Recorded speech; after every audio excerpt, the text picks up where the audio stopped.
चलें जी। कुछ कुछ दिनों बाद हम पाकिस्तान और इंग्लैंड का मैच देखेंगे। तो उससे पहले कुछ हम पाकिस्तान और इंग्लैंड के बारे में, टीम के बारे में डिस्कशन करेंगे कि क्या स्क्वाड हो सकता है, और जो इंग्लैंड का भी रिसेंटली स्क्वाड अनाउंस हुआ है उसके बारे में हम बताएंगे, और पाकिस्तान का स्क्वाड क्या बन सकता है जो पॉसिबल स्क्वाड होगा।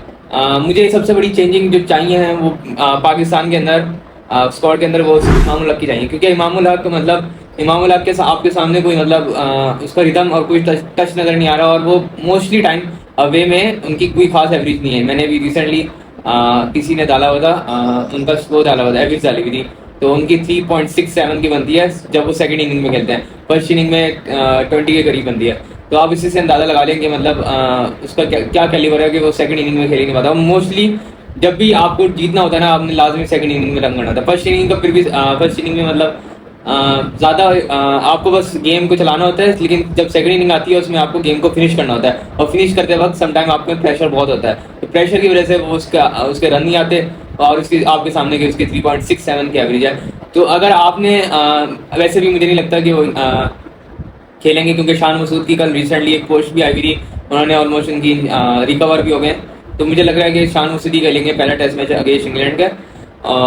अगर आप खुद ही बताएंगे मतलब आपके अंदर इमाम उल हक के अंदर कोई ऐसा खास टैलेंट या खास कोई इनको फ्यूचर इन्वेस्टमेंट, आपके फ्यूचर इन्वेस्टमेंट इनकी करने की जरूरत है। लाइक आप इंग्लैंड जा रहे हैं और साल में एक दफ़ा आप इंग्लैंड जाते हैं, और वो भी आपको बड़ी मुश्किल से 3-3 टेस्ट मैच दे देते हैं। तो आप जब अवे सीरीज में इंग्लैंड को जा रहे हो, और इंग्लैंड क्या मज़ेदार कंडीशन होती है बैटर के लिए और बॉलर के लिए, वहाँ पे क्राउड इतना इंगेज होता है, वहाँ पे लाइक वहाँ का अपना इंग्लैंड का क्राउड बहुत ही सपोर्ट भी कर रहा होता है, जो अच्छी चीज़ हो रही होती है। तो आपके सामने मतलब उनका क्राउड सपोर्ट देता है, उनकी पिचेस सपोर्ट करती है बैट्समैन और बॉलर को, और उनका सबसे मेन जो उनका स्टेडियम होता है, उनकी वजह से एक बहुत ही अच्छी मज़ेदार वाइब बनी होती है। इसी वाइब की वजह से इंग्लैंड का टेस्ट मैच बहुत फेवरेबल होता है। तो आप खुद देखेंगे एक अगर यंग बच्चा अगर वो जाएगा उनके साथ, आपने बेशक खिलाना नहीं है उनको, आप एटलीस्ट किसी यंग प्लेयर को ले जाएं, आप बेशक हुरैरा को ले जाएं, मैं तो कहता हूँ कामरान गुलाम को डालें, आप कामरान गुलाम को बेशक ले जाएं।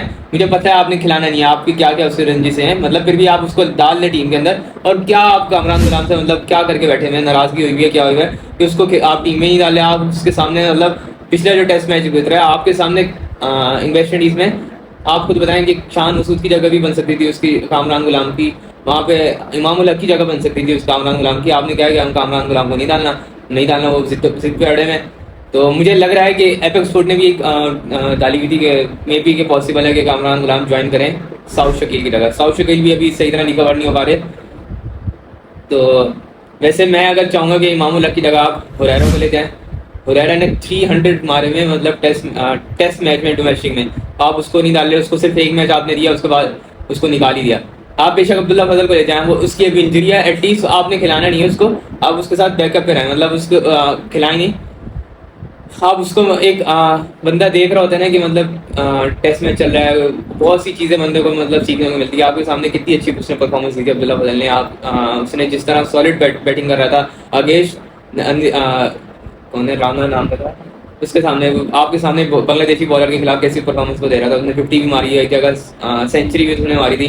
तो आप इन यंग बच्चों को चांस दें, लाइक अब्दुल्ला फजल हो गया, हुरैरा हो गया, और बहुत से यंग बैट्समैन आपके सामने नजर आएंगे, आप उनको चांस दें। आपने देखा अजान वैस को, तो वो किस कैलिबर का बच्चा निकला, बहुत ही इतना सॉलिड बैट्समैन होता है, इसकी मिडल हो रही होती है, प्रॉपर मिडल हो रही होती है, और बाउंड्रीज की तरफ जा रही होती है। तो आपने उस पर इन्वेस्ट करा, तो आपके सामने क्या मिला। मैं तो कहता हूँ आप साईं को भी ले जाएं, उसका भी 10 साल एटलीस्ट उसके पास पड़े होंगे, 10 या 15 साल। आप उन बच्चों में इन्वेस्ट करें जिनका आपको नजर भी आ रहा है कि मतलब फ्यूचर इन्वेस्टमेंट है।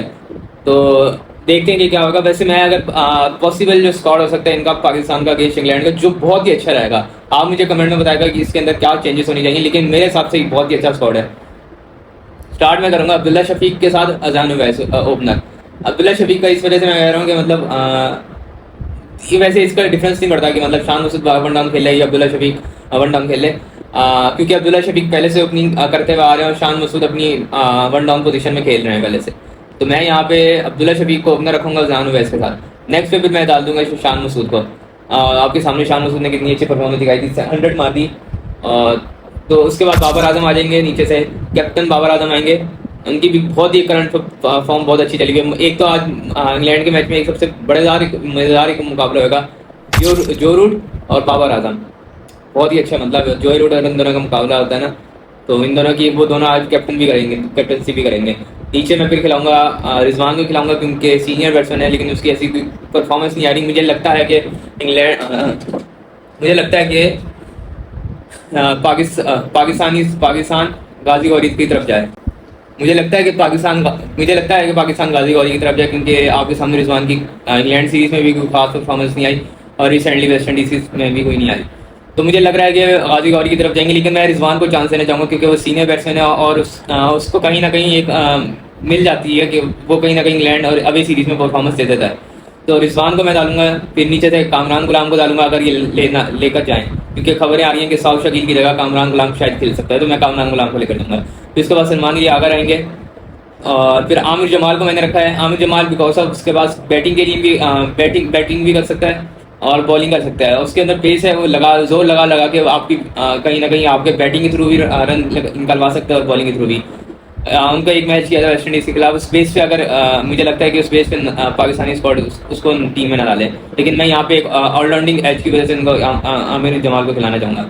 फिर मैं मोहम्मद अब्बास को यहाँ पे रखा है, मोहम्मद अली को रखा है और साजिद खान को रखा है। साजिद खान इसी बेस पे कि मतलब वो साजिद खान आपके सामने साजिद खान जिन जिन मैचेस में खेला है ना, उस मैच में पाकिस्तान की परफॉर्मेंस बहुत बेहतर रही है आपके सामने के, मतलब वो जिस तरह आंखें दिखा रहा होता है, घूरियाँ दिखा रहा होता है, और आप खुद ही देख लें, मतलब एक स्पिनर ये हरकत कर रहा होता है, स्पिनर बॉलर है और वो आपको आंखों में आके बॉल करा रहा है। मतलब आपने पिछला मैच देखा वेस्ट इंडीज में, उसके एक मतलब लग रहा होता है कि बंदे का जोश है मैच जीतने का, कुछ करने का, वो इस तरह से बॉलिंग करा रहा होता है। ये हमारे करंट फास्ट बॉलर में ऐसा कोई भी नहीं है जिस आगे जाके बॉल फेंके तो वो भी दिखाए। और पिछला मैच जो जीते हैं वो पूरा वेस्ट इंडीज में जो जीते हैं वो पिछला मैच वो आपके सामने साजिद खान की वजह से जीते हैं, जिस तरह उन्होंने एंड में विकेट निकाली और एंड में डे एंड होने वाला था, 4 बॉलें रहती थी वेस्ट इंडीज, तो मुझे लग रहा था वहाँ से निकल जाएगा, लेकिन वहाँ पे उन्होंने सबसे बड़ी मेन विकेट निकाली चेस की, और उसी बेस की वजह से मुझे लगता है पाकिस्तान आज जीता था अगेंस्ट वेस्ट इंडीज। तो साजिद खान प्योरिटी में मेरी है, साजिद खान को मैं कहता हूँ कि जहाँ भी आप जा रहे हो ना, आपने लाजमी साजिद खान को देना है। वो बेशक स्पिन विकेट्स के लिए सूटेबल हो पिचेस, या फास्ट बॉलर के लिए पिचेस सूटेबल हो। मैं आपको कह रहा हूँ कि आपसे जो लाख दर्जे बेहतर होगा साजिद खान आपके पास फास्ट बॉलर से भी। तो मोहम्मद अली को भी रखा है मैंने यहाँ पे, और मोहम्मद अब्बास को रखा है, और आमिर जमाल, 3 मेरे फास्ट बॉलर्स हैं यहाँ पे, और एक स्पिनर रखा हुआ है, 7 या 6 बैट्समैन हैं। तो इस हिसाब से मेरा आप बताएगा कि मेरा स्क्वाड कैसा लगा। तो इंग्लैंड का भी रिसेंटली स्क्वाड अनाउंस है, उस पर भी हम बारे में डिस्कशन करते हैं। जो रूट है इनके कैप्टन है, और पहली मौका मिलेगा पाकिस्तान के अगेंस्ट इनको खेलने का। जो रूट है, बेन डकिट है, एमिलियो गे हैं, Jordan Cox, Harry Brook, Dan Lawrence, Ollie Pope, Jamie Smith, Brydon Carse, Gus एकिंटन्स, Sam Cook, Shoaib Bashir, Jacob Bethell, possible है जैकब बेथल जॉर्डन कॉक्स की जगह शायद खेले, ऑली रॉबिन्सन, जॉर्ज टंग, 16 15 रुकनी का स्क्वाड है इनका, और मे बी इनमें से जोफ्रा आर्चर भी यहाँ पे हैं, जोफ्रा आर्चर। तो मुझे लगता है कि जो इंग्लैंड जो लाजमी ये स्क्वाड खिलाना जाएगी पाकिस्तान के अगेंस्ट, क्योंकि आप मुझे बता देगा ये कमेंट में स्क्वाड कैसा लगा। बेन डकिट ओपनर रहेंगे मेरे, जॉर्डन कॉक्स इनके टॉप ऑर्डर बैट्समैन है, फिर नीचे से जो रूट को खिलाएंगे, फिर चौथे नंबर पर हैरी ब्रूक जिस तरह की परफॉर्मेंस उनकी जा रही है, मुझे लग रहा है सबसे ज़्यादा किसी से अगर डरना चाहिए वो हैरी ब्रूक है। और हैरी ब्रूक को इंग्लैंड में किसने आउट करा था? आमिर की आपने वो स्पेल देखा होगा, बहुत ही एक कमाल स्पेल था। अभी भी पाकिस्तान में अगर उसकी जगह बन जाए ना, कहेंगे इसको एटलीस्ट आप सबसे जो हमारा जो रिसेंटली स्क्वाड है ना, उनसे लाख दर्जे बेहतर है। Mitchell Marsh, Harry Brook England का कैप्टन है और एक ऑस्ट्रेलिया कैप्टन है, उन दोनों को उसने आउट करा था। क्या परफॉर्मेंस दे रहा है, मुझे तो शायद लग रहा है कि वो कुछ दिनों बाद की इंग्लैंड की टीम से भी शायद खेले। बहुत बड़ा एसेट था पाकिस्तान के लिए मोहम्मद आमिर, और बड़ा खुश होता कि मतलब वो अपनी एज से ज़्यादा खेलते हैं। अभी भी इंग्लैंड में आ रहे हैं, मतलब पाकिस्तानी और मोहम्मद आमिर को मिस करेंगे, क्योंकि आपके सामने जितने भी टेस्ट मैचेस सामने देखे हैं और उसमें मोहम्मद आमिर इंग्लैंड में लाजमी होता था, और क्या बॉलिंग कराता था मोहम्मद आमिर। हाँ, उसने क्या नाम था, कुक नाम का, कुक आपके सामने बहुत ही टेस्ट का मायनाज बैट्समैन था। उस बंदे को वो एक नचा के आउट करता था, एलिस्टन कुक को। तो मिस करेंगे ये वाली सीरीज आमिर को। हैरी ब्रूक को, डैन लॉरेंस है मिडल ऑर्डर बैटर है ये भी, ऑली पोप और Jamie Smith wicket keeper batter हैं, और Brendon Carse fast bowling all rounder हैं, बहुत अच्छे ये यहाँ पे भी खेल रहे हैं 100 में, बहुत ही अच्छी बॉलिंग करा रहे हैं। मुझे यहाँ पे देखें डैन लॉरेंस है यहाँ पे, कहाँ पे ये बैटन कॉक्स है, ये उनकी जगह ले रहे हैं बेन स्टोक्स की जगह।